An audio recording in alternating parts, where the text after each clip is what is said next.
그러면 이제 다시 수업 내용으로 들어가서 지난주는 우리가 머신러닝 정의를 간단히 들여다봤죠. 그래서 핵심적인 내용은 데이터 기반으로 해서 뭔가를 학습시키고 그거를 인퍼런스 한다. 그래서 항상 이분법으로 나뉘어져 있다라고 얘기를 했고, 머신러닝을 구분하는 여러 가지 구분법이 있는데, 일단은 첫 번째 구분법은 이 AI 이제 AI 모델이라고 부를 수도 있고, 딥러닝 펑션이라고 부를 수도 있고, 그것의 아웃풋의 형태에 따라서 구분하는 방법이 있다고 그랬죠. 이게 디스크리트하냐, 컨티뉴어스하냐에 따라서 클래시피케이션이다, 리그레션이다 구분하는 방법이 있다고 그랬고, 그 다음에 인풋에 따라서 또 구분하는 방법이 있습니다. 인풋에 따라서 인풋이 정답하고 페어링이 돼 있느냐 아니냐에 따라서 슈퍼바이스느냐 언슈퍼바이스느냐 라고 설명을 했고, 지난 시간에 강학습은 거기 분류법에 사실은 끼어들면 안 된다고 얘기를 했었죠. 일반 쓰는 분류법인데 사실 그렇게 분류하면 안 됩니다. 그래서 사실 잘못된 분류법이라 별도로 강학습은 이따가 설명을 하도록 하겠고요.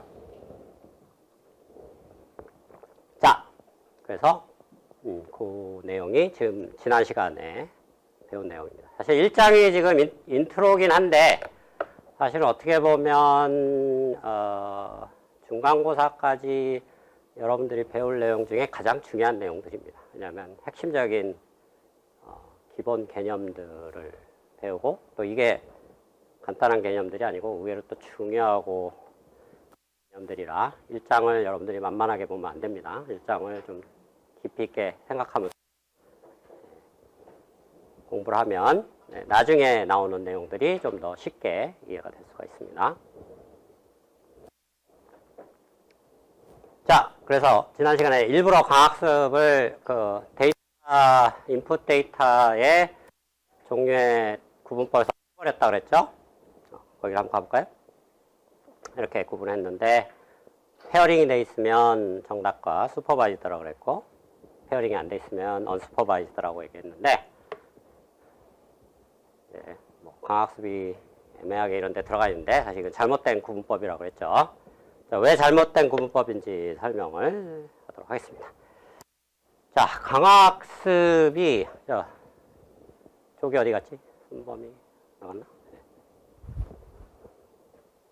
마커가 필요한데. 네.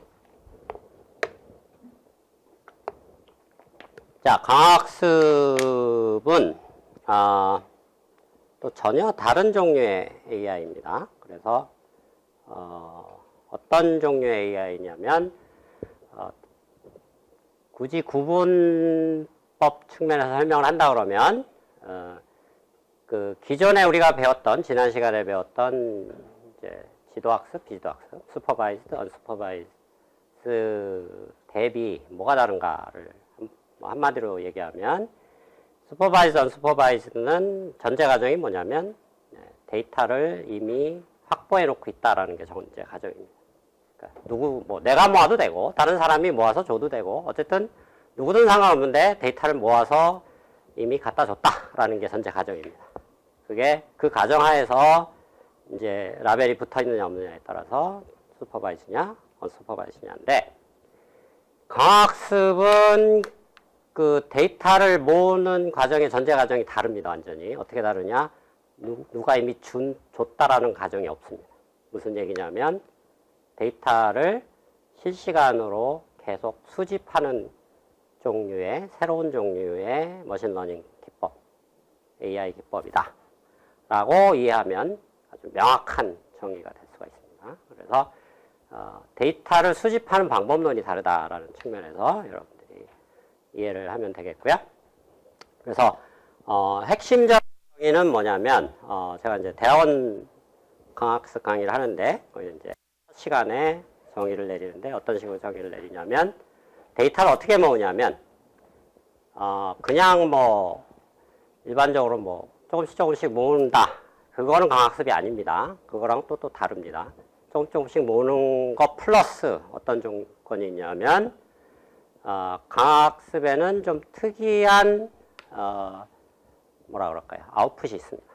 그러니까 기존의 머신러닝은 그냥 뭐 예측값만 뱉어내는 게 아웃풋인데 강학습은 뭐라 그럴까요?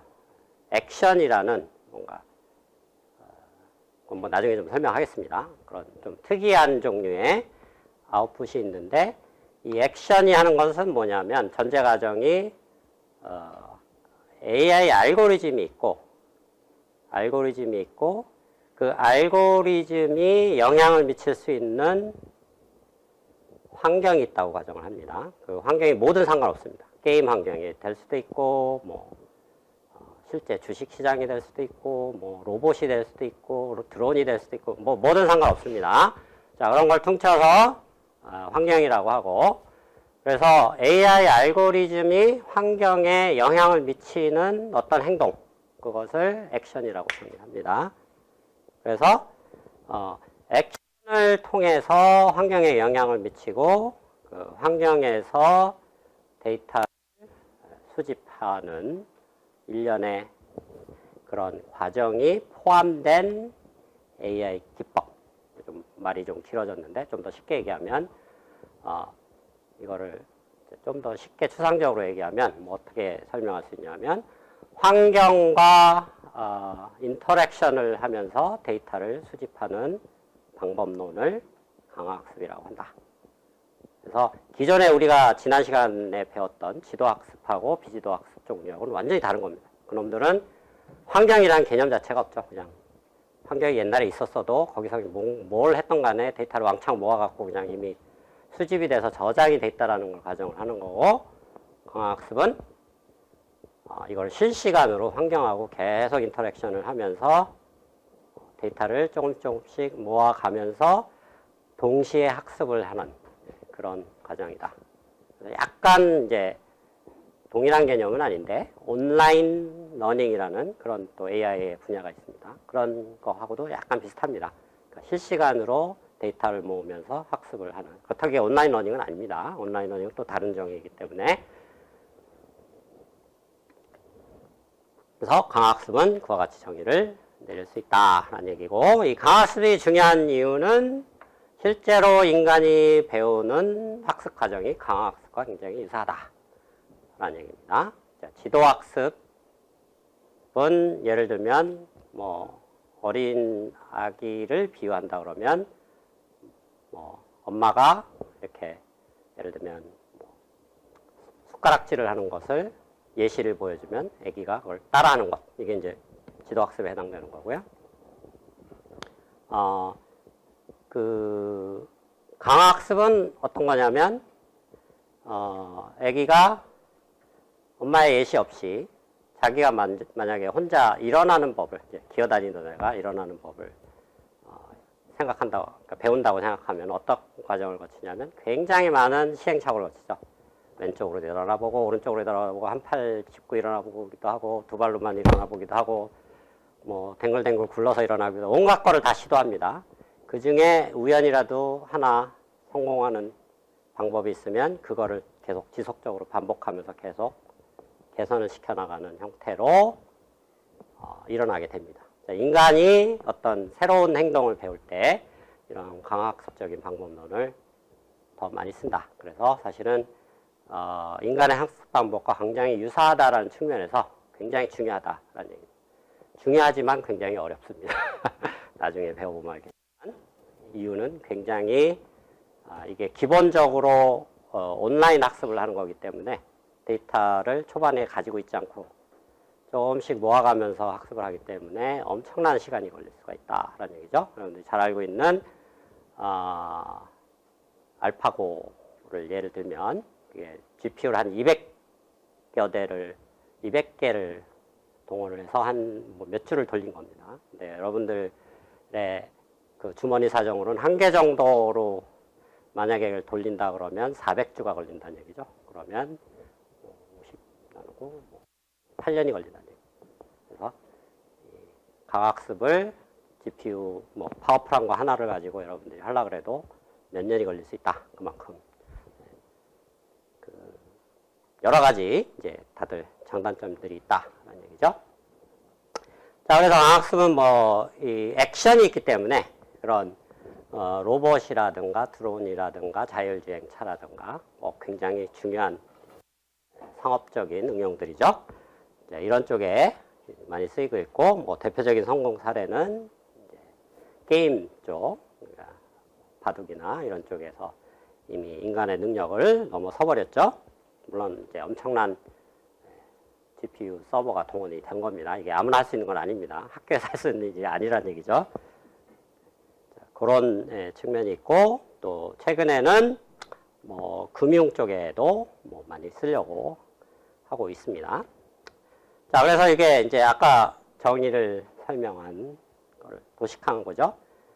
그래서 이게 강학습 알고리즘이고, 브레인 표시된 게 이게 AI 알고리즘이라고 보면 됩니다. 액션을 취하고 이게 환경입니다. 지구 모양이. 뭐 가장 큰 환경이 뭔가 생각해보면 지구 전체죠. 뭐 아니면 유니버스 전체라고 생각해도 상관없고요. 거기서 뭔가 이제 두 가지 아웃풋이 나오는데 그때 상태, observation 또는 state라고 하고, 거기서 또 이게 아까 이제 어린이가 일어나는 부분을 예시를 들었었는데, 그 리워드라는 건 뭐냐면 자체적으로 판정을 할 수가 있습니다. 어떤 베이비가 여러 다양한 시도를 해서 조금이라도 일어나는 뭔가 좀 그런데 도움이 되는 상황이다. 그러면 예를 들면 플러스 원이라는 리워드를 얻고, 뭐 어떤 시도를 했는데 계속 넘어져 있는 상황이다. 그럼 마이너스 원 이런 식으로 해서 보통 바이너리한, 뭐 꼭 바이너리일 필요는 없는데 스칼라 값을 받을 수가 있습니다. 이런 것을 이제 리워드라고 하죠. 요거를 근데 많은 사람들이 착각을 하는데, 이 리워드가 일종의 라벨 아니냐 이렇게 생각해서 이게 지도학습과 비지도학습의 중간 아니냐라는 식으로 굉장히 많은 사람들이 착각을 하고 있고 오해를 하고 있습니다. 이거 완전 잘못된 오해니까 여러분들은 절대 누가 그런 얘기하면 절대 아니라고 이제 밖에 나가서 여러분들 얘기를 해야 됩니다. 자, 그래서 과학습에 대한 설명이고, 과학습은 내용이 그 자체가 또 뭐 한 1년은 배워야 되는 내용들이 있기 때문에 이 과목에서는 다루기는 어렵고, 여러분들이 관심 있는 학생들은 대학원에 와서 제 과목을 수강하면 되겠습니다. 자, 그 다음에 이제 또 다른 분류법이, 여러 가지 분류법이 계속 나오고 있죠. 크게 머신러닝 3가지 분류법이 등장한 겁니다. 두 가지는 지난 시간에 배웠죠. 그러니까 아웃풋의 종류를 가지고 분류하는 거, 인풋이 라벨과 페어링이 돼 있느냐 안 돼 있느냐 가지고 분류하는 거. 그 다음에 이제 오늘 배우는 내용은 약간 확률론적인 관점에서 분류하는 법이 있습니다. 이 세 개가 뭐 완전히 따로 노는 건 아니고 사실은 약간 뭐 중복되는 면들이 있습니다. 자, 그래서 이 확률적인 방법론으로 이제 3가지 모델이 있는데요. 일단 우리가 익숙한 요 가운데부터 먼저 설명을 하겠습니다. 자, V라는 게 인풋이라고 보면 되겠고요. 우리가 지난 시간에 배운 X라고 생각하면 됩니다. X하고 V는 같습니다. 그 다음에 H는 뭐 여러 용도로 생각할 수 있는데, 여기서 쉽게 생각하려면 그냥 아웃풋, 지난 시간에 Y라고 표현했었죠. 라벨에 해당되는 거라고 생각하면 되겠죠. 자, 그래서 이런 모델을 화살표가 인풋에서 아웃풋으로 나가는 이런 모델이죠. 이런 모델을 디스크리미티브 모델이다 라고 부릅니다. 그래서 확률적으로는 이제 어떤 걸 학습시키냐, 뭐 지난 시간에 슈퍼바이즈드 러닝을 그냥 확률 이론적으로 간단하게 얘기하면 PY 기분 X라는 조건부 확률을 학습시키는 거다. 그 확률 함수를 찾아내는 것이 지도학습의 수학적인 정의라고 그랬죠. 자, 그거 완전 동일합니다. PY 기분 X니까 H를 Y라고 생각하고 V를 X라고. 그래서 디스크리미티브 모델은 저기 지난 시간에 배웠던 슈퍼바이즈 러닝과 뭐 달리 표현한 거다라고 보면 되겠고요. 자, 제너레이티브 모델이라는 거는 이제 똑같은데 화살표 방향만 다르죠. H에서 V로 가는 그런 모델이 되겠고요. 그래서 이 화살표 방향이 뭘 얘기하냐면, 그러니까 뭐가 조건이고 뭐가 변수냐를 나타내는 거죠. V가 조건이고 H가 변수다라는 얘기죠. 이거는 반대가 돼 있으니까 제너레이티브 모델은 H가 주어지고 V가 계산되는, 즉 어떻게 보면 지난 시간에 배운 내용으로는 Px 기분 Y. 자, 뭔 얘기냐면 Y가 예를 들면 사과라고 라벨이라고 하고 X는 사과에 해당하는 이미지다 그러면은, 자, 사과라는 라벨을 주어지면은 사과도 굉장히 다양한 종류들이 있죠. 그 중에 아무거나 이미지를 하나 만들어내라는 얘기, 제너레이트 하라는 얘기죠. 자, 그런 의미에서 이게 제너레이트 모델이다. 그 첫 번째 식이 중요한 거고, 사실은 확률 이론적으로는 그것만 얘기하는 게 아니고, 여기다가 이제 이 라벨의 디스트리뷰션, 요거를 프라이어라고 하는데, 프라이어를 곱하면 조인트 디스트리뷰션이 되죠. 이거는 뭐 조건부 확률을 정의에 의해서 당연히 저렇게 됩니다. 그래서 일반적으로 이런 조인트 디스트리뷰션을 학습시키는 것을 제너레이티브 모델이라고 한다 라는 얘기입니다. 그리고 이제 지난 시간에 배웠던 unsupervised learning하고 또 연결을 시키려면 어떻게 하면 되냐면, 이 조인트 디스트리뷰션에다가 H에 대해서 적분을 해버리면, 여러분들 확률 이론을 좀 배경 지식이 있어야 된다고 그랬죠. 적분을 해버리면 H가 사라지고 V에 대한 디스트리뷰션만 남죠. V가 X라고 그랬으니까 인풋에 대한 디스트리뷰션만 학습을 시키는 걸로 또 될 수가 있다는 얘기죠. 그 말은 뭐냐면 지난 시간에 배운 unsupervised learning도 이 제너레이티브 모델의 한 분야다, 하나의 부분 집합이다 라고 볼 수 있다는 얘기입니다. 자, 그래서 이게 이제 지난 시간에 배웠던 것들과 연결을 시킬 수 있는 거고, 처음 두 개가. 세 번째는 이제 좀 새로운 건데, 이건 화살표가 아예 없습니다. 그래서 화살표가 없기 때문에 사실은 조인트 디스트리뷰션을 배우는 거는 동일한데, 여기서 약간의 가정이 있습니다. 화살표가 없다는 얘기는 디펜던시가 없기 때문에 이 두 개를 그냥 동시에 컨디셔널 디스트리뷰션, 그러니까 조건부 확률을 중간에 인볼브 시키지 않고 그냥 바로 뭔가를 만드는데, 어떻게 하느냐면, 자, 여기 3학년 학생 손 들어보세요. 자, 그 다음에 4학년 학생 손 들어보세요. 여기서 혹시 열물리나 통계물리 들어본 사람 있나요? 손 들어보세요. 없나요? 그 비슷한 거 배워본 사람 없나요? 자, 물리학과 학생 있나요? 손 들어보세요. 없나요? 이게 통계물리 배운 사람들은 이거 그냥 금방 뭔지 금방 알 수 있는데, 통계물리학에서 볼츠만 통계라는 그런 유명한 볼츠만의 그런 통계역학에서 온 그런 형태의 확률 분포를 가정을, 그래서 물리학이기 때문에 당연히 에너지라는 개념이 들어가겠죠. 그래서 확률과 에너지를 이렇게 반비례 관계로 연결시켜 놓은 그런 식이다라고 보면 되겠습니다. 근데 왜 갑자기 이런 뜬금없는 통계 물리학을 쓰느냐라고 의아하게 생각할 수도 있는데, 그냥 별 이유는 없고 가정입니다. 이렇게 했더니 나중에 뭔가 이렇게 알고리즘 만들어보고 계산을 해봤더니 뭔가 잘 돌아가더라. 그러니까 이런 실질적으로 한번 돌려봤더니 성공 사례가 있었기 때문에 이제 이렇게 쓴다라는 얘기고, 이게 중요한 이유는 이제 좀 이따가 얘기하는, 우리가 이제 최근에 딥러닝이 왜 갑자기 확 인기가 많아졌는가에 대한 뭔가 역사를 간단히 리뷰를 할 텐데, 그 중에 굉장히 중요한 역할을 지난 시간에 잠깐 언급했던, 언슈퍼바이즈드에 언급했던 RBM이라는 알고리즘이 있습니다. Restrictive Boltzmann Machine이라는 건데, 그게 사실은 통계 역학에서 온 개념이 되겠습니다. 그래서 그것이 딥러닝 발전에 있어서 아주 지대한 공헌을 한 역사적으로 굉장히 중요한 개념이 되겠습니다. 그리고 뭐 최근에도 여러 가지 형태로 계속 응용이 되고 있는 형태다라고 보면 되겠고요. 그래서 이런 모델을 언다이렉티드, 화살표 방향이 없다 그래서 언다이렉티드 모델이고 또는 에너지 베이스드 모델이다. 약간 이론적인 저런 것이 있다. 라고 하고 여러분들 대학원 가면 많이 쓰인 문제가 많은데 이 과목에서는 사실 그렇게까지 깊이 안 들어가니까 여러분들이 자세한 거는 대학원 가서 공부하면 되겠습니다. 자, 여기까지 질문 있습니까?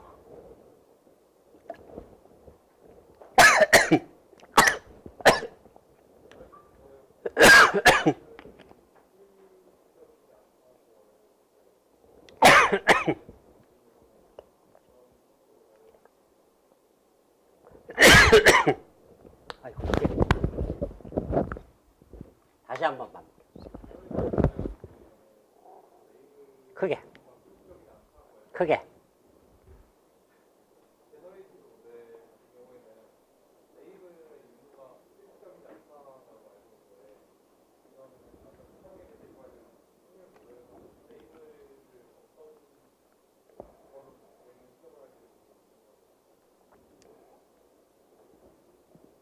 그러니까 제너레이트 모델이 좁은 의미가 있고 넓은 의미가 있습니다. 그래서 학생이 지금 얘기하는 거는 우리가 지난 시간에 배운 좁은 의미, PX만 학습시키는 거고 사실은 넓은 의미는 이게 더 정확한 정의입니다. 그래서 라벨과 인풋을 조인트하게 학습시키는 게 더 일반적인 제너레이트 모델이다. 그러니까 이게 오히려 더 정확한 정의가 되겠고 이유는 이게 훨씬 더 포괄적이기 때문에 좁은 의미를 다 포함하고 있다는 얘기죠. 왜냐하면 아까 얘기했던 것처럼 H를 적분해버리면 V만 살아남으니까 지금 학생이 말하고 있는 그게 여기 다 포함이 된다는 얘기죠. 그래서 일반적으로 사람들이 얘기하는 거는 좁은 의미를 얘기하고 있다. 이렇게 얘기하면 되겠습니다. 자, 그러면 이제 뭐 간단하게 히스토리와 배경 설명인데 그냥 이게 간단한 옛날 얘기가 아니고 여러 가지 시사하는 바가 많이 있습니다. 그래서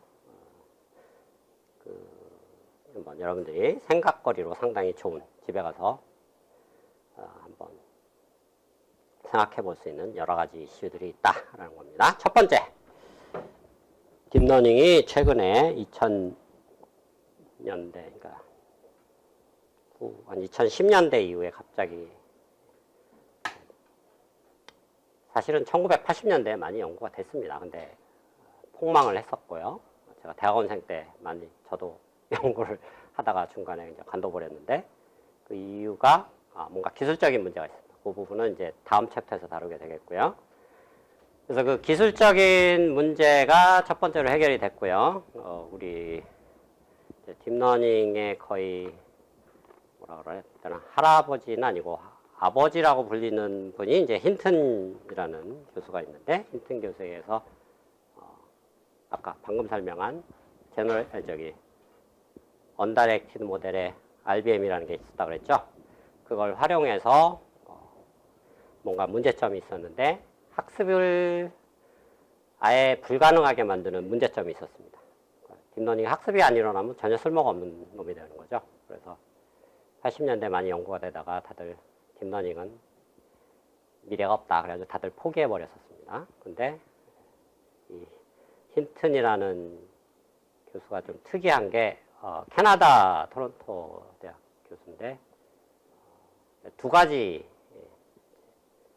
사항을 언급할 수 있는데 하나는 개인적으로도 이분이 굉장히 끈질긴 연구를 하는 그러니까 남들이 뭘 하든 간에 나는 상관없이 내 갈 길을 가련다 라는 약간 그런 스타일의 교수셨고 두 번째는 딥러닝의 메카가 사실은 미국이 아니고 캐나다입니다. 아는 사람은 다 알고 있겠지만 대부분의 중요한 연구들이 이제 캐나다 쪽에서 주도가 되고 있는데 그 이유는 캐나다의 연구 환경이 우리나라나 미국하고 많이 다릅니다.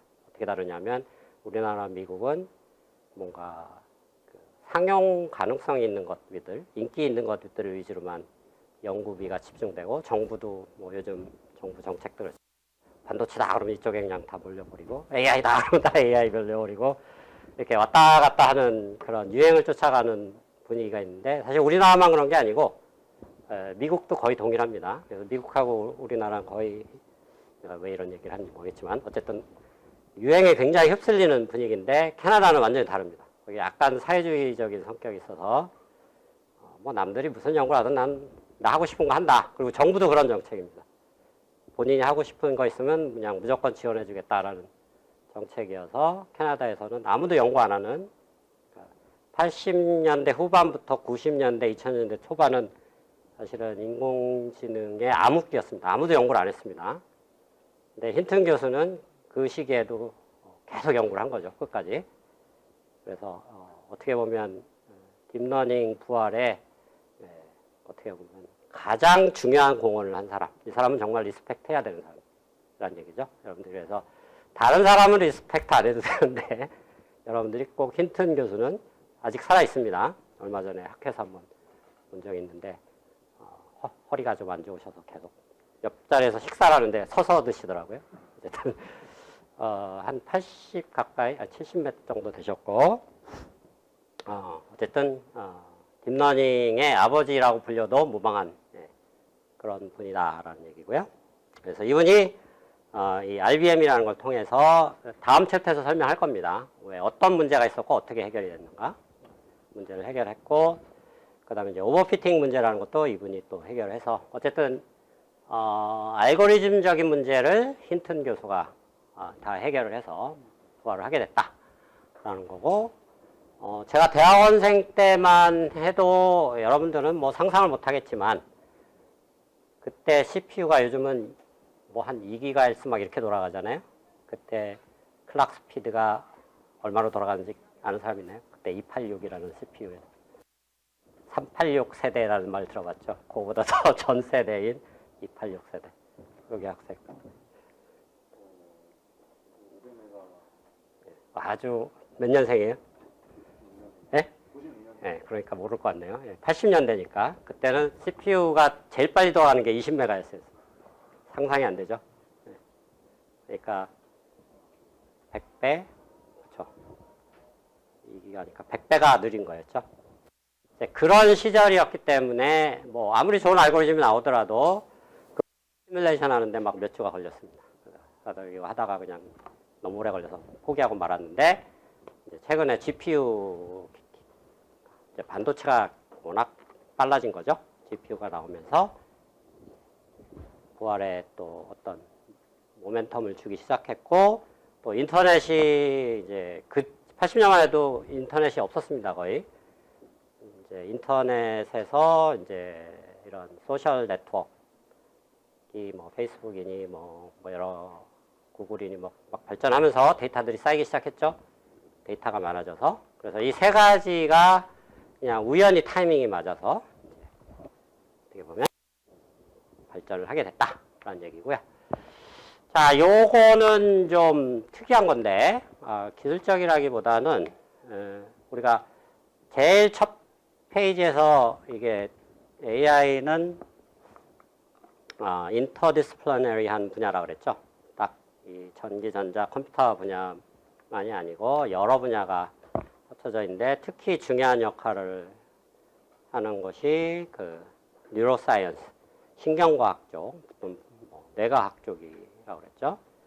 그래서 그 생물학적인 배경이 굉장히 중요하고 그 다음에 이제 우리가 5장, 6장에서 주로 이제 영상 인식 쪽을 많이 다루게 될 텐데 이 영상 인식 분야가 왜 중요한가? 그 다음에 이게 왜 발전할 수밖에 없는가? 뭐 이런 것을 생물학적인 관점에서도 한번 생각해 볼 수 있다라는 얘기입니다. 약간 사실 AI하고는 상관없는 생물학적인 진화 생물학적인 얘기인데 5억 년 전에 어떤 이 진화 생물학 입장에서 중요한 이벤트가 발생했었냐면 5억 년 이전과 이후는 완전히 다릅니다. 생물학 진화, 생물학 입장에서 5억 년 이전에는 단세포 생물뿐이 없었어요. 여러분이 뭐 배웠던 이런 아메바 같은 그런 종류 생물뿐이 없었고, 근데 갑자기 5억 년 어느 시점에부터 갑자기 다세포 생물과 엄청나게 많은 개체들, 종들이 막 생겨나기 시작했습니다. 그 이유가 뭔가 생물학자들이 분석을 해본 게 뭐냐면, 그때 발생한 이벤트가 뭐냐면 아주 특이하게도 그 빛에 반응하는 어떤 그 세포가 이때부터 뭐 돌연변이에서 생겼겠죠.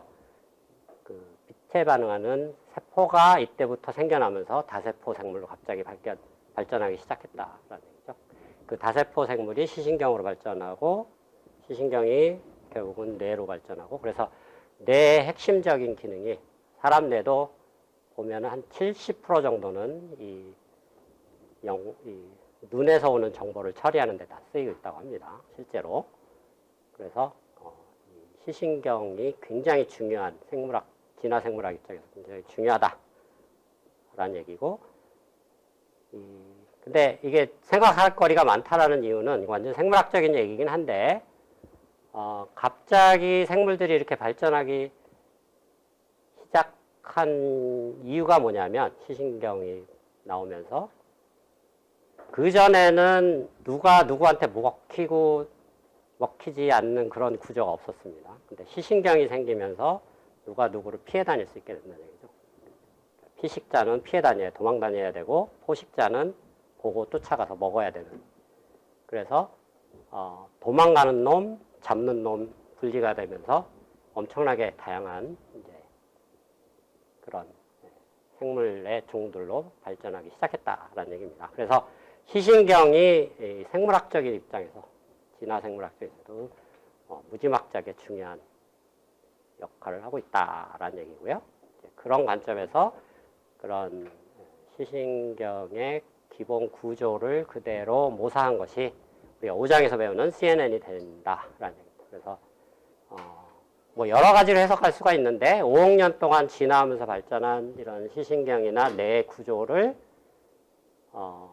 어느 정도 5억 년 동안 검증이 된 거죠. 무한히 많은 이런 생물의 종들에 의해서 이미 검증이 된 거기 때문에 그 구조를 가져다가 쓰는 게 어떻게 보면 당연한 수순이 될 수밖에 없다는 얘기입니다. 그래서 CNN이라는 것이 영상 인식에 의해서 굉장히 파워풀하게 성능을 발휘할 수 있는 이유 중에 하나가 이런 생물학적인 배경이 있다는 얘기입니다. 진화 생물학적인. 자, 그 다음에 머신러닝의 이제 그 최근 발전에서 가장 지대한 공헌을 공헌한 4명이 있죠. 여기 두 번째 분이 힌튼 교수입니다. 토론토 대학의 교수로 있고, 이 왼쪽 세 분이 2018년에 이제 컴퓨터공학의 노벨상이라고 불리는 튜링 어워드를 받았죠. 그래서 르쿤이라는 교수가 있고요. NIU 교수고, 지금 페이스북의 CTO를 AI 관련 총괄을 맡고 있고, 이제 힌튼 교수고, 이분도 굉장히 유명한 분이죠. 벤지오라는 토론토 대학의, 이분도 역시 캐나다 쪽 교수가 되겠습니다. 세 사람이 지대한 공헌을 했고, 이건 앤드류 융이라는 스탠포드 교수인데, 스탠포드에서 뭐 예를 들면 많은 제자들 배출하고, 그다음에 아마도 이 앤드류 융 교수가 힌튼 교수의 또 이 오른쪽 두 분이 이 힌튼 교수의 둘 다 제자입니다. 그래서 서로 다 이렇게 학연으로 연결되어 있는 그런 사람이 되겠다. 뭐 나쁜 건 아닙니다. 그리고 이제 한국 교수들 중에 이제 또 조경현 박사라고 NIU에 이분 밑에 있는 사람인데, 벤지오 교수 밑에서 포스닥을 한 젊은 교수가 NLP 쪽에서 또 굉장히 많은 활동을 하고 있는 교수가 있고, 미시간의 이홍락 교수라는 분이 있는데, 그분이 요분 제자입니다. 초창기에도 이제 한국 교수님들이 미국에서 많이 활동을 해서 기여를 했다. 뭐 이런 얘기고요. 자, 이거는 뭐 연대별로 쭉 적어놨는데 한번 그냥 여러분들 읽어보면 좋을 것 같고, 다 읽으면 또 시간이 다 지나가 버리니까. 그래서 이 인공신경망의 최초 형태는 58년에 로젠블랏이라는 사람이 처음 만들었고요. 누구 레이저 포인터 있는 사람 있나요? 지금? 없나요? 아무나 빌려줄 사람 없어요? 갖고 있는 사람 없어요?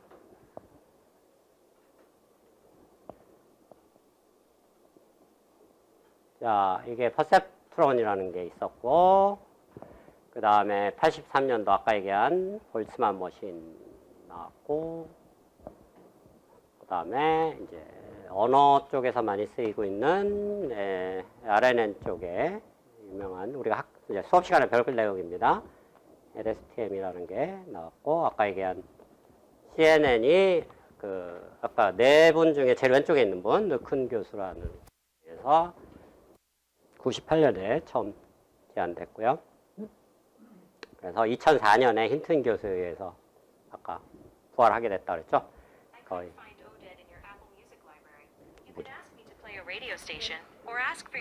시리가 이렇게 역시 음성인식을 제대로 못하죠.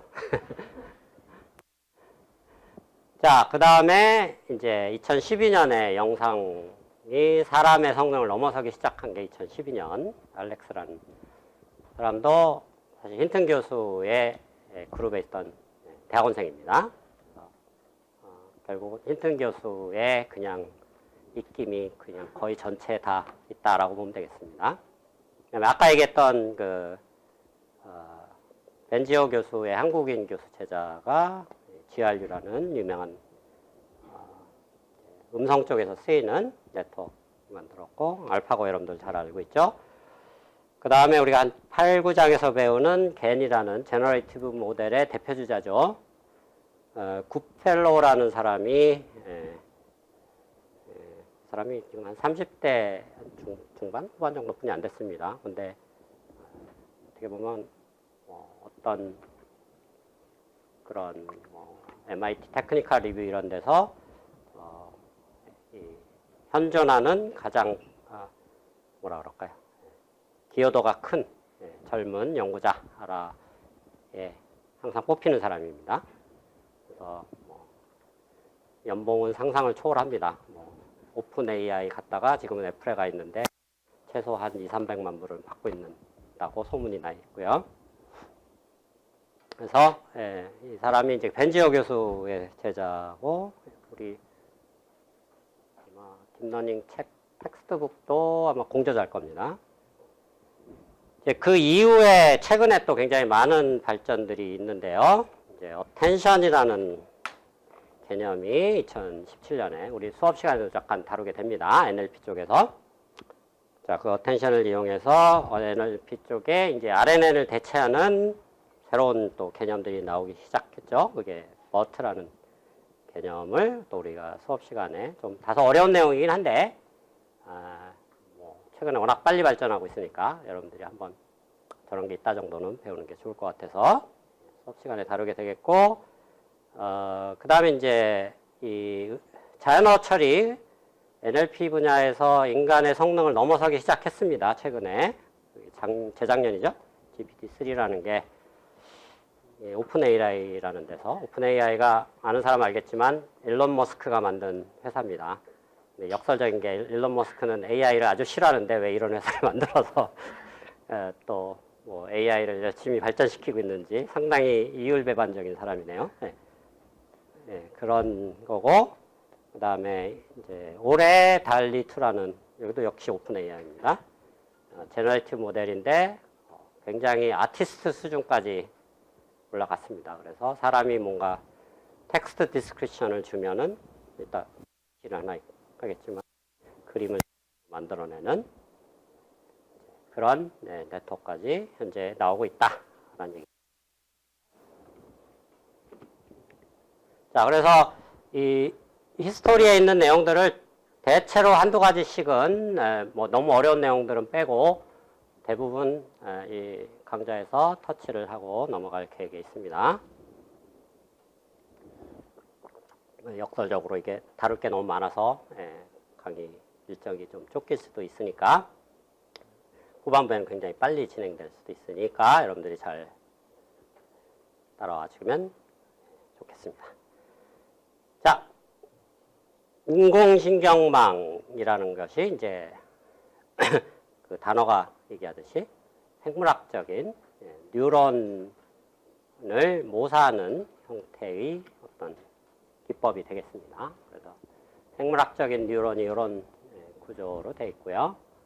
그래서 이제 이게 쭉 신경이 연결되어 있는 그 신경줄을 엑선이라고 부르고, 그 다음에 여러분들 이제 생물학 시간에 배웠을 텐데 그 여러 신경들이 결합되는 그 연결 관계를 시냅스라고 하죠. 그 시냅스가 연결되는 부위들을 덴드라이트라고 합니다. 그래서 여러 개의 신경들이 들어와서 합쳐지는 단계가 있고, 그게 모아져서 여기서 뭐 한 번에 모아져서 처리돼서 또 다음 단계로 넘어가는, 다음 뉴런으로 넘어가는 그런 구조인데, 요거를 간단하게 수학적으로 모델링을 할 수 있다라는 얘기죠. 그러니까 여러 신경이 모인다라는 거를 이렇게 모델링을 한 겁니다. 여러 신경에서 오는 아웃풋들을 모으는데 그냥 모으는 게 아니고 그냥 더하는 게 아니고 볼테이지라고 생각하면 되겠죠. 그냥 단순하게 더하는 게 아니고 웨이티드 썸을 한다는 얘기죠. 가중치를 넣어서. 지금 무슨 얘기냐면 여기는 W0 곱하고 여기는 W1 곱하고 W2 곱해서 웨이티드 썸을 하고 바이어스라고 하는데 상수항을 더해줍니다. 자, 이렇게 하면은 이런 모델을 이제 다음 챕터에서 다루겠지만 리니어 모델이라고 합니다. 그래서 리니어 모델을 하면은 사실은 딥러닝을 할 필요가 없습니다. 그 이유는 조금 다소 이론적인 거라서 다다음 챕터에서 다루게 되겠고요. 그래서 리니어는 아무 쓸모가 없기 때문에 넌리니어하게 바꿔야 되는데 거기에 이렇게 넌리니어한 펑션을 뒤에다 하나 붙입니다. 보통 시그모이드라고 하는 함수가 이런 모양이죠. 이제 뭐 시노미 시스템이나 전기회로 이런 걸 배운 학생들은 이게 뭐 그런 스텝 펑션, 유닛 스텝 펑션하고 비슷하게 생긴 거라고 볼 수가 있는데 딱 끊어지는 게 아니고 스무스하게 올라가죠. 그래서 넌리니어한 이런 형태의 펑션이 들어가야만 인공신경망이라고 부른다. 이 넌리니어한 게 중요하다라는 얘기고, 굉장히 역설적인데 나중에 설명하겠지만 딥러닝의 99%는 역설적인데 리니어합니다. 99.9%는. 그리고 0.1%만 넌리니어하다는 얘기죠. 그래서 딥러닝이 넌리니어한 네트워크라고 알려져 있지만 사실은 넌리니어한 거는 극히 일부다라는 거를 여러분들이 이해하고 있으면 다음 챕터를 이해하는데 굉장히 큰 도움이 됩니다. 자, 그래서 이런 각각의 동그라미로 표시된 것이 이제 하나의 뉴런이라고 부르는 건데, 이런 것들을 여러 개 병렬 연결하고 또 직렬 연결할 수 있겠죠. 병렬 연결하고 직렬 연결. 그래서 병렬 연결할 때 한 줄로 세우는데 이걸 하나의 레이어라고 부른다라는 얘기고, 자, 첫 번째 레이어는 레이어를 안 칩니다. 인풋에 해당되는 거는 레이어를 안 치고 두 번째부터 칩니다. 그래서 이런 구조는 하나, 둘 해서 투 레이어 네트워크라는 거죠. 그래서 보통 딥러닝은 딥이라는 게 사실 별로 안 딥한 건데 한 3레이어만 있어도 딥이라고 부릅니다. 그 이유는 아까 얘기했듯이 80년대에 3레이어만 돼도 학습이 안 되는 불상사가 있었기 때문에 1레이어, 2레이어는 학습이 됐었는데 3레이어만 가도 학습이 안 되는 좀 황당한 일이 있어서 3레이어도 힘들다. 그래서 딥하다. 이렇게 좀 역설적이지만 그렇게 부르게 됐다라는 얘기고요. 98년에 뭐 어차피 나중에 다시 다 나오니까 빨리 넘어가겠습니다. CNN 나왔고 12년에 힌튼 교수 그룹의 알렉스 크리첵스키가 슈퍼휴먼 퍼포먼스 보였고 NLP 쪽에 RNN이 나왔고 뭐 이런 얘기입니다.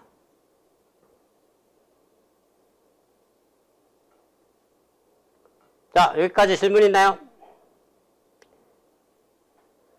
자, 그 다음에 응용을 뭐 얘기하면 이것 또한 7, 8장에서 다시 다 나오는 얘기니까 영상 인식 분야를 컴퓨터 비전이라고 하고요. 그게 세 가지 분야가 있습니다.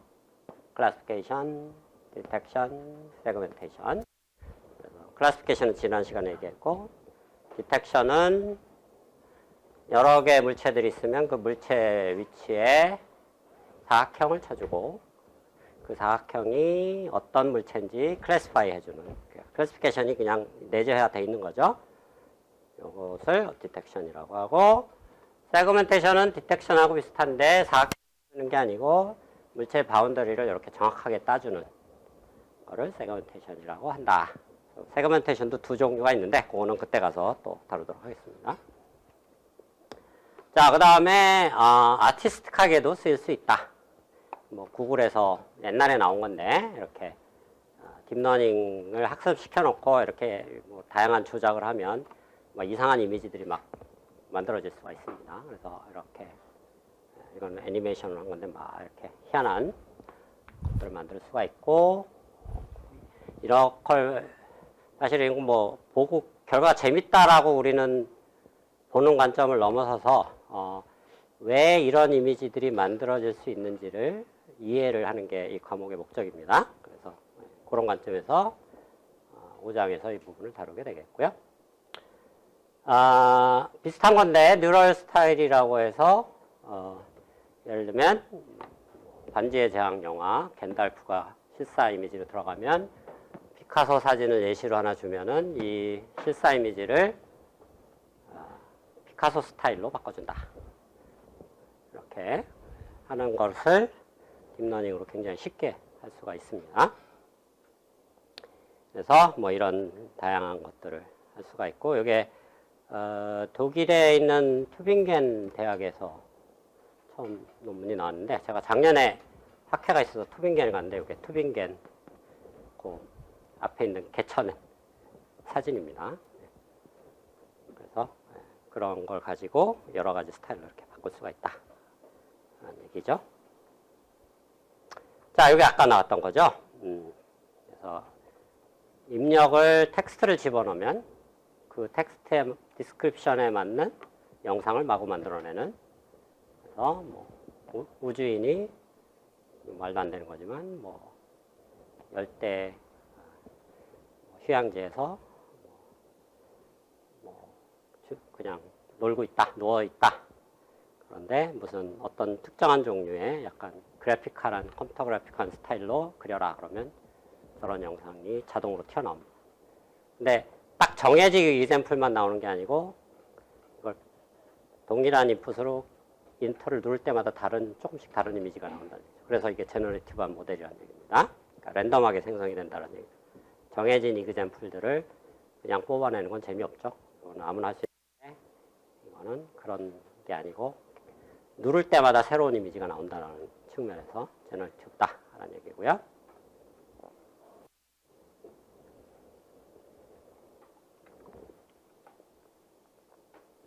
그래서 사실은 이런 걸 할 수 있는 이제 간단히 언급을 할 텐데, 우리가 한 8, 9장 정도에서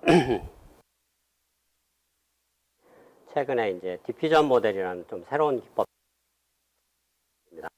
대학원 가서 배워야 될 내용이고, 그래서 이제 개인의 수준을 넘어서는 기술도 개발이 되고 있다. 여러분들이 그런 관점에서 보면 될 것 같습니다.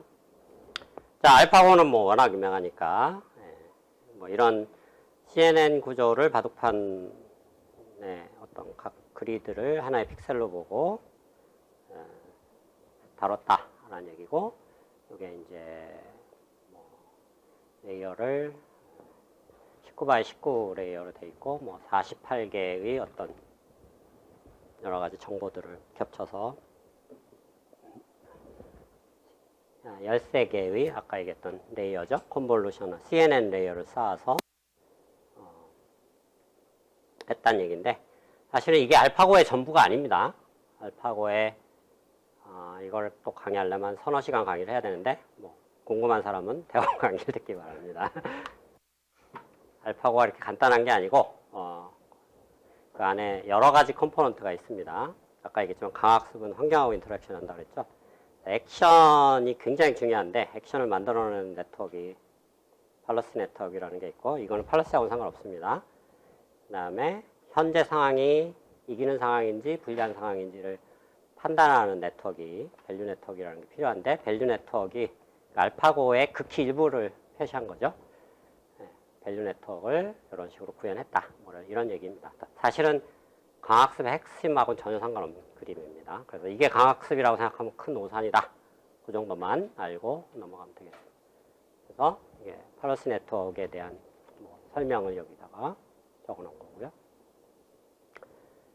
자, 그 다음에 아까 히스토리에서 거의 마지막에 GPT-3라는 게 나왔었죠. 이게 이제 여러분들 뭐 좀 신문지상에서 많이 보는 초거대 모델의 대표주자라고 보면 돼요. 대체로 이제 NLP 쪽에 응용이 되는 거고, 이제 문장 작성 능력이 거의 사람의 수준을 넘어섰다는 얘기죠. 그래서 뭔가 예시를 하나 딱 주고 비슷한 문장 만들어라 그러면은 뭐 보고서를 하나 뽑아내면 이게 사람이 썼는지 이 GPT-3가 썼는지 전문가한테 비교하라 그러면 이제 거의 구분을 못할 정도가 됐습니다. 그래서 슈퍼 휴먼 퍼포먼스가 됐다는 얘기고요. 불행하게도 여러분들은 이걸 할 수가 없습니다. 왜? 엄청난 자원이 들어가기 때문에. 뭐 GPU만 막 몇백 개에다가 학교 전체에 있는 걸 다 때려넣어도 안 된다는 얘기입니다. 그리고 학습 시간도 뭐 학습 데이터도 어마어마하고요. 30억, 300억, 3조 개. 100억, 1000억, 네, 3000억 개의 어떤 단어들을 집어넣고 1750억 개의 파라미터를, 그러니까 저장하는데도 무지막지한 사이즈가 된다는 얘기죠. 자, 이 정도 돼야 사람의 성능을 넘어선다. 이게 좀 역설적인데 이 전체 인더스트리를 보면 굉장히 굿뉴스인데 학계에서 보면 굉장히 불행한 뉴스입니다. 이제 이 연구의 주도권이 돈 많은 회사로 다 넘어가고 있다라는 이제 좀 불행한 뉴스라고 볼 수도 있죠. 그래서 어쨌든 이런 모델들의 기본적인 알고리즘이나 아이디어는 또 생각보다 그렇게 복잡하진 않습니다. 그냥 사이즈만 클 뿐이지 아이디어는 또 생각보다 충분히 이번 강좌에서 다룰 정도의 내용이 되기 때문에 자세한 내용을 다루도록 하겠습니다. 자, 그래서 딥러닝이 이런 굉장히 다양한 분야에 굉장히 많이 쓰이고 있다. 뭐 이건 여러분들도 다 알고 있는 내용이고, 이건 사실은 수업이 끝날 때 얘기해야 될 건데 나중에 이제 강의 진도에 쫓겨서 얘기를 못할 가능성이 있기 때문에 미리 얘기하는 겁니다. 자, 최근에는 이제 AI가 어느 정도 성능이 나오기 시작하니까 사람들이 장점에만 주목을 하다가 이제 단점에도 이제 많은 사람들이 주목을 하고 있다라는 얘기죠. 그래서 단점들을 언급을 안 하고 넘어갈 수 없다라는 얘기고, 자, 장점들은 여러분들이 이미 잘 알고 있으니까 장점을 아니까 이 과목을 수강하려고 하는 거죠. 이 과목에서는 어떤 거에 포커스를 할 거냐면 이 딥러닝의 한계가 뭔가, 어떤 단점들이 있는가, 그리고 그 단점들을 극복하려면 또 어떤 방향으로 가야 될 건가, 그런 관점에서 수업을 진행할 예정에 있습니다. 그런 관점에서 여러분들이 좀 비판적인 시각에서 볼 필요가 있다. 여러분들이 배우려는 과목에 대해서. 이제 첫 번째 이슈는 이제 공정성 문제인데, 우리가 머신러닝의 제일 처음 정의에서도 금방 캐치할 수 있듯이 데이터로부터 AI 엔진 모델을 만들어낸다라는 게 머신러닝의 기본 가정이죠. 그래서 이 데이터 자체가 잘못되어 있으면, 문제가 있으면 AI 엔진도 문제가 될 수밖에 없다. 근데 데이터는 어디서 모으느냐? 사람들이 결국은 활동했던 것들을 기반으로 모으는데 사람들의 활동이 꼭 논리적이고 합리적이진 않다는 얘기죠. 굉장히 불합리하고 불공평한 활동들이 많다는 얘기죠. 대표적인 게 예를 들면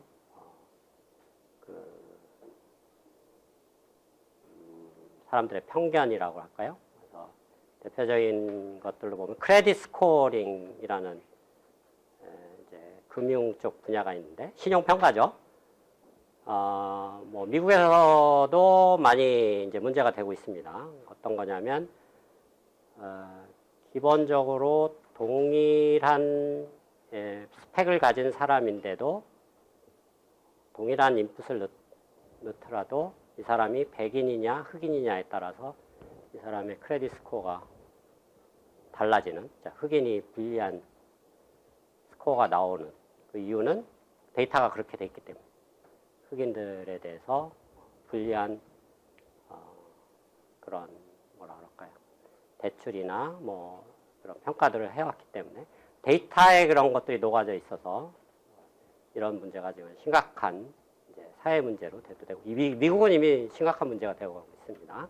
그래서 이제 다인종 사회인 미국 같은 데서는 특히 그러니까 인종 문제도 있고 그 다음에 성별에 관한 또 차별 문제도 있죠. 남성 여성에 대한 또 차별도 아주 심각합니다. 그래서 그건 뭐 우리나라에서 마찬가지고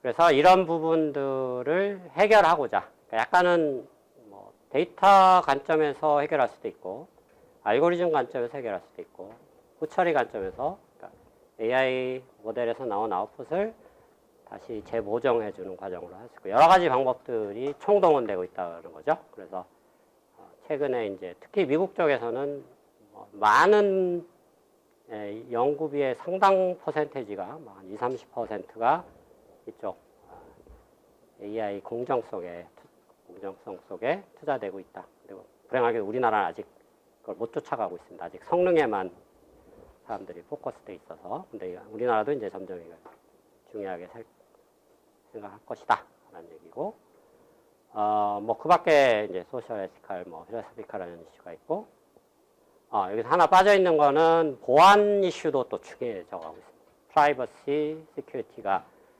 최근에 뭐 여러분들 작년에 뉴스 나온 이루다 사건이라는 게 있었는데, 이루다가 어떤 사건인지 기억나나요? 여기 학생. 뭐였죠? 간단히 얘기해요.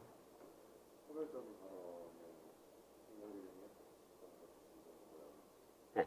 어쨌든 무슨 카톡 대화 데이터들을 모아갖고 학습을 시켰는데 이거를 이제 트레이닝하는 과정이죠. 그거는 이제 문제는 인퍼런스 할 때 나타난 겁니다. 아까 트레이닝과 인퍼런스 항상 이분법으로 분리된다 그랬죠. 인퍼런스 할 때 트레이닝에 사용됐던 데이터가 인퍼런스 할 때 누출이 되면 안 됩니다. 왜냐하면 이게 개인정보 데이터이기 때문에. 그런 이제 리퀴지가 일어난다고 하는데, 이루다 사건은 결국은 개인정보들을 가져오는 건 뭐 동의를 얻어서 가져왔을 지연정, 인퍼런스 할 때 그게 리퀴지가 일어나면 안 되는데, 리퀴지가 일어나서 예를 들면 어떤 사람의 특정 사람의 주소나 전화번호가 누출된다거나 뭐 남녀 간에 무슨 은밀한 대화가 누출된다거나 이런 사건이 벌어진 거죠. 그리고 또 대표적인 우리나라에는 잘 알려져 있지만은 아주 큰 사건이 뭐였냐면 트럼프가 당선될 당시에 4, 5년 전이죠. 어떤 사건이 있었냐면 트럼프 당선에 지대한 공헌을 한 회사가 있었습니다. 우리나라에서는 별로 안 알려졌지만 미국, 영국에서는 굉장히 큰 사회적인 문제였는데 케임브리지 애널리티카라는 영국 회사가 있었는데, 이 회사가 무슨 짓을 했냐면 페이스북에 있는 데이터들을, 이거는 개인정보 동의를 안 받은 겁니다. 무단으로 다 긁어와서 그 페이스북 그 사용자들의 정치적인 성향을 분석을 한 거죠. 그래서 그 중에 극우 성향이 있는 사람들만 뽑아갖고 그 사람들한테 이제 뭐 페이크 뉴스라든가 정치적인 광고를 때려 놓은 회사고, 그래서 이제 트럼프 당선에 사실 굉장히 큰 공헌을 한 회사입니다. 근데 문제는 영국 정부가 조사를 했더니만 이제 러시아에서 검은 돈이 흘러간 정황이 발견이 됐고, 어떤 이 사건 때문에 마크 주커버그가 미국 상원에 불려가서 뭐 청문회 당하고 하여튼 굉장히 시끄러웠던 사건입니다. 그래서 이 회사는 결국 폐쇄 조치 당했습니다. 자, 그래서 이런 보안 문제들이 사실은 AI는 결국 아까 제일 첫 페이지에서도 다뤘듯이 데이터 기반의 방법론이기 때문에, 자, 이거는 벗어날 수가 없습니다. 여러분들이 무슨 기발한 알고리즘을 개발을 하더라도 딥러닝 AI는 데이터 기반이 아닐 수가 없다는 얘기죠. 데이터 기반이 아닌 것은 다른 방법론이 된다는 얘기죠. AI 분야에 속하지 않는 방법론이. 그러니까 다른 걸 하고 싶으면 AI를 안 하면 된다는 얘기입니다. 근데 AI를 하려면 데이터 기반일 수밖에 없다는 얘기죠. 그래서 데이터를 기반으로 한다라고 가정을 하는 순간 이런 이게 그냥 공개된 데이터만 문제가 없는데 뭐 개인정보적인 데이터들이다. 그렇다 그러면 이제 심각한 문제가 발생할 수밖에 없다. 라는 얘기고, 그래서 이런 데이터를 개인정보를 보호하고 프로텍트하는 이런 AI 기법도 점점 중요해져가고 있다라는 얘기를 할 수가 있습니다. 자, 그래서 오늘은 이제 1장은 여기서 마무리를 할 수가 있고요. 2장을 넘어가는데 2장에 배경 설명을 하고 배경 설명만 하고 끝내야 될 것 같네요. 2장이 어디 갔나?